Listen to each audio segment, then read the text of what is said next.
He's a keynote speaker, corporate trainer, and author, and he serves as the Director of Consumer and Communications Research at Procter & Gamble.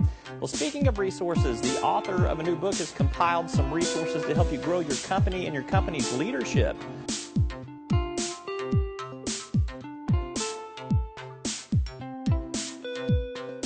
Please join me in welcoming Paul Smith to the stage. Our favorite storyteller.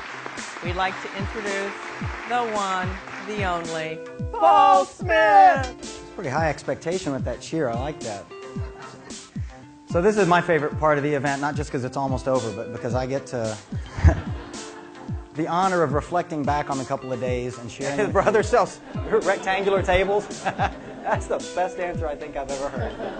I like that. I'm going to write that down.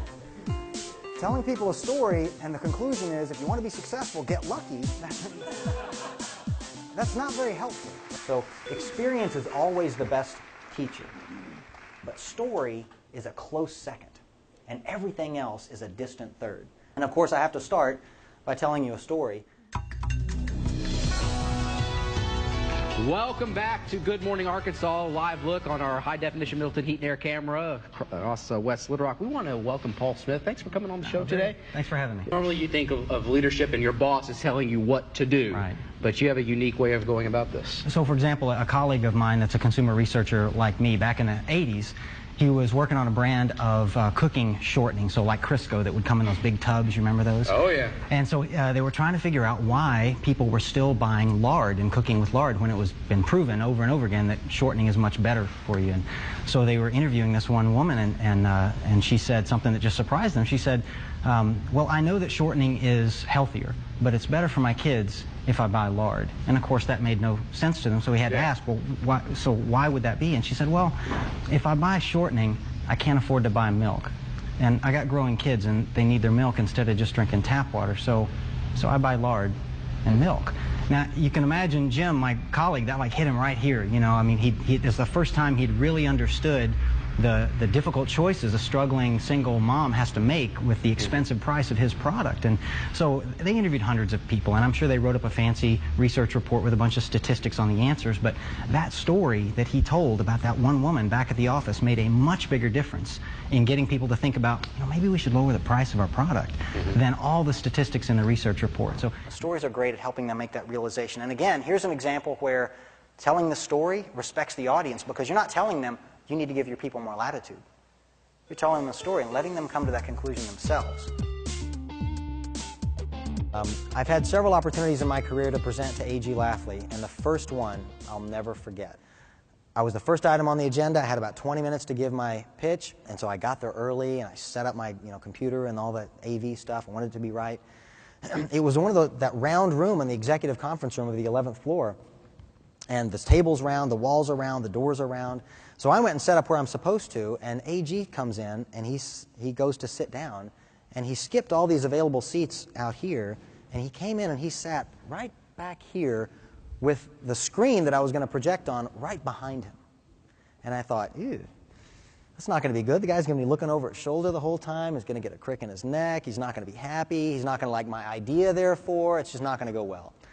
Well, I get 5 minutes into my spiel, and I realize the guy hasn't turned around once to look at the slides. And then I started getting worried that he's not going to understand it, and so therefore it's not going to go well. Well, 10 minutes into it, I realized he still hasn't turned around once to look at my slides, and I stopped being worried, and I started kind of getting mad. I'm like, I spent a long time on this. You could at least turn around once to look. I finished the whole thing, and he didn't turn around one time to look at my slides. And on reflection later, it occurred to me, it wasn't that he was disinterested. Okay, he was engaged the whole time looking me right in the eyes. He didn't look because he knew something that I didn't know until that day. And that is that if I've got anything important to say, I'm going to say it. He goes through, presentations like that all day long and memos and reports and all kinds of stuff. He was looking at that meeting as an opportunity to engage someone in dialogue, somebody like me. And I blew it because I was trying to present to him. What he wanted to do was to talk to somebody and have them tell him a story. So that's what I do from now on. For example, raise your hand when you know what this is. Don't say anything. Just raise your hand. One person, two, three, a few more. Okay, let me give you guys a hint. Ah, okay. All right. That feeling you all got in the pit of your stomach when you finally got it that that's a cow, that's the feeling you want your audience to have when they get your idea. Okay? That same feeling you probably got when you came up with your brilliant idea in the first place. That helps you, you've created a little mystery for them to solve, which keeps them interested, but it also lets them go through the same dynamic discovery process that you went through when you learned it. If you do that, your idea becomes their idea.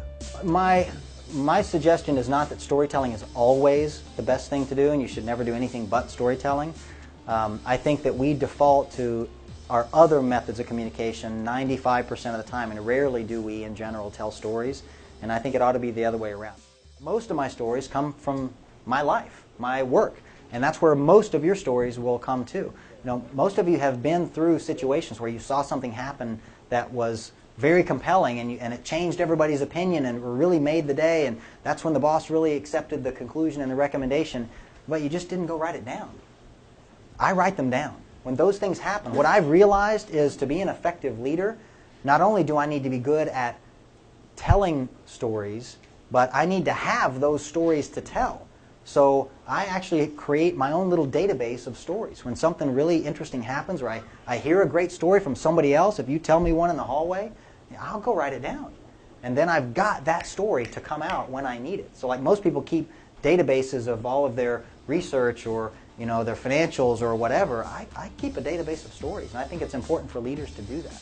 If you find yourself in a leadership challenge like, well, today I've got to set a vision for my organization, or I need to coach Bob and Sally on how to work together to better, then look up the chapter on setting a vision or the chapter on getting people to collaborate better, and then 4 or 5 pages you're going to have 4 or 5 great stories that'll help you accomplish your task, and it's a proven story because it's worked at some other place.